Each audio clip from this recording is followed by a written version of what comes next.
Right బులెటిన్లో మరో breaking news చూస్తున్నాం. కర్నూలు జిల్లా ఆదోని పట్టణంలో సుమారు 13 ఏళ్ల క్రితం సంచలనం సృష్టించిన ఫేక్ వారెంట్ జైలు పరారీ కేసులో నేడు న్యాయస్థానం కీలక తీర్పు వెలువరించింది. ఈ కేసులో భాగంగా నిందితులుగా ఉన్న 8 మందికి 3 ఏళ్ల జైలు శిక్షతో పాటు ఒక్కొక్కరికి 10,000 రూపాయల జరిమానా విధిస్తూ Adoni judicial first class magistrate తీర్పునిచ్చింది. 2013 సంవత్సరంలో జగపతి మహేష్ అలియాస్ నాని అనే వ్యక్తి చీటింగ్ కేసులో ఆదోని సబ్ జైల్లో రిమాండ్ ఖైదీగా ఉన్నారు.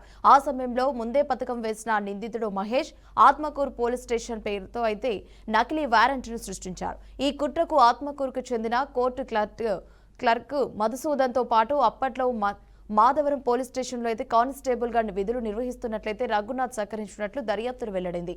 వారి సహాయంతోనే తప్పుడు వారెంట్ పత్రాలు సమర్పించి నాని జైలు నుంచి తప్పించుకున్నారు.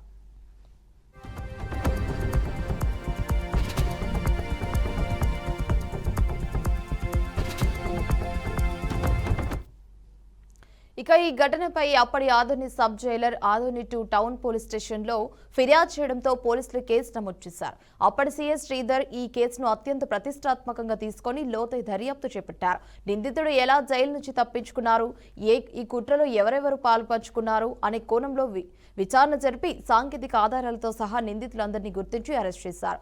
సాక్ష్యాధారాలను పక్కాగా సేకరించి కోర్టులో ఛార్జ్షీట్ దాఖలు చేయడంతో అప్పటి సీఎస్ శ్రీధర్ కీలక పాత్ర పోషించారు. దీర్ఘకాలంగా కొనసాగిన విచారణలో భాగంగా నేడు నేరం రుజువు కావడంతో గౌరవ మెజిస్ట్రేట్ 8 మంది ముద్దాయిలకు కఠిన శిక్ష విధిస్తూ తీర్పు వెలువరించింది.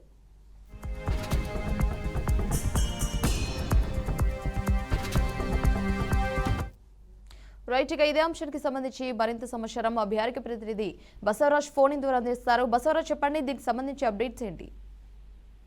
Thank you Himavarsha.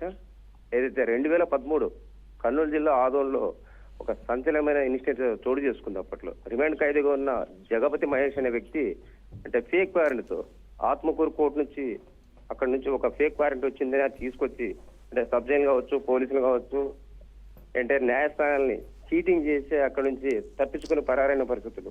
2013 జరిగిన ఈ సంఘటన అప్పట్లో ఏదైతే sub jailer Adoni sub jailer 2 town police station లో కంప్లైంట్ ఇవ్వడం జరిగింది. ఏదైతే జగపతి బాబు అంటే ఈ జగపతి బాబు రిమాండ్ ఖైదీగా ఉండి అంటే ఒక చీటింగ్ కేసులో ఎమీనూరులో ఒక చీటింగ్ కేసు సంబంధించి రిమాండ్ ఖైదీగా ఉన్నాడు. ఇతనికి బయటకు వచ్చే అవకాశం లేవని తన ఏదైతే ఫ్రెండ్స్ ద్వారా ఒక కానిస్టేబుల్ మాధవరంలో పనిచేస్తున్న రఘునాథ్ అనే కానిస్టేబుల్, అదేవిధంగా ఆత్మకూరు కోర్టులో పనిచేస్తున్న మధుసూదన్ రెడ్డి అనే ఒక క్లర్క్ వీరి సాయంతో అంటే ఫేక్ పత్రాలు, ఫేక్ వారెంట్ ఇవన్నీ క్రియేట్ చేసి అవి తీసుకొచ్చి సో వారెంట్ పైన తీసుకెళ్ళాలి ఏదైతే మహేష్ అని చెప్పి సబ్ జైలు వాళ్ళను కూడా నమ్మించి తీసుకెళ్లిన పరిస్థితులు. అక్కడ నేపథ్యంలో అప్పట్లో 2 టౌన్ పోలీస్ స్టేషన్ లో ఈ కేసు నమోదైంది. అప్పటి సిఐ శ్రీధర్ ఈ కేసును చాలా ప్రతిష్టాత్మకంగా తీసుకొని దీనిపైన అంటే లోతైన దర్యాప్తు చేసి ఏ విధంగా వీళ్ళు తప్పించుకున్నారు అంటే ఈ మీ ముగ్గురు మెయిన్తో పాటు మరో 5 మంది మొత్తం 8 మంది ఈ కేసులో నిందితులకు ఉన్నారు. అప్పట్లో కేసు నమోదు చేశారు. సరే పోలీస్ సెంటర్ బృందం అంటే గాలింపు చర్యలు చేపట్టి వాళ్ళంతా తీసుకొచ్చి అరెస్ట్ చేసిన పరిస్థితులు. ఛార్జ్షీట్ చేసి కేసు ఏదైతే పూర్వపరాలు ఫస్ట్ మెడికల్ ఆదోని కోర్టు ఈ కేసు పూర్వపరాలు పరిశీలించాక వీళ్ళంతా కూడా న్యాయస్థానాన్ని తప్పుదో పట్టించారు, అదేవిధంగా పోలీసులు కూడా తప్పుదో పట్టించారు అనే కేసులో వీరికి ఇటీవల తీర్పు ఇవ్వడం జరిగింది. అంటే 3 ఏళ్ళు సాధారణ జైలు శిక్షతో పాటు 10,000 జరిమానా విధించారు. ఒకవేళ 10,000 జరిమానా కట్టని పక్షంలో మరో 6 నెలలు శిక్ష అనుభవించేదాకా జడ్జి తీర్పు ఇవ్వడం జరిగింది. ఈ తీర్పు ఏదైతే జిల్లాలో సంచలనంగా మారే పరిస్థితులు.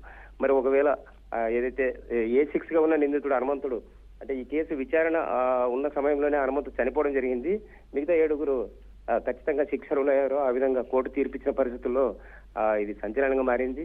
మరి ఈ కేసులో 2 టౌన్ సిఐ కూడా వివరాలు తెలిపారు. ప్రస్తుతం ఏదైతే ఉన్నారో రాజశేఖర రెడ్డి అంటే ఇలా చీటింగ్ చేయడము లేదా ఇలా మోసాలకు పాల్పడము చట్టం ఉల్లంఘిస్తే ఇలాంటి పర్యవసానాలు ఉంటాయి కాబట్టి అంటే యువత కావచ్చు ఇతరత్ర చట్టానికి లోబడి పనిచేయాలని ఆయన చెప్పిన పరిస్థితులు మనం చూస్తా ఉన్నాం. ఈ మోర్చ రైట్ Basavaraju, thanks for the updates.